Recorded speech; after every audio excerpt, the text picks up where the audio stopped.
আমরা মায়ের মন্দিরে ছাগ বলি দিই, কিন্তু শাস্ত্র বলল ছাগ নয়, কি ছাগ হলো সররিপু, কাম ক্রোধ লোভ মহ মদ মাশ্চর্য, এটাকে দান করতে হয়। এইদিকে মায়ের 4টা হাত দে দেবো, নইলে এই দেখ ঝুলছে, কামের বসিলে তোকে দিয়ে দেবো। এইবার মায়ের একটু বলবেন, জিভটা দাঁত দিয়ে চাপলো কেন? খুব খুব খুব শাস্ত্রের কথা, কিন্তু জিভটা দাঁত দিয়ে চাপলো কেন এমনি করে? এমনি করে। আসল তত্ত্বটা হলো, জীব হলো লালসার প্রতীক। আমার একটা গাড়ি হয়েছে, 2টো হলে ভালো হয়। আমার 2টো হয়েছে, আমার 3টে হলে ভালো হয়। মা কালী বলতে চাইছে, খবরদার খবরদার খবরদার, এই দিকে তাকা, এই দিকে তাকা, লালসা বেড়েই যাবে। তুই শুদ্ধ সত্য ধর্ম দাঁত দিয়ে চেপে ধর।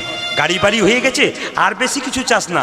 যত চাইবি টেনশন বাড়বে, যত টেনশন বাড়বে আর ভোগ করতে পারবি না, তাড়াতাড়ি চলে যাবি। ওই জন্য ধর্ম দিয়ে ওটাকে ধরে রাখ।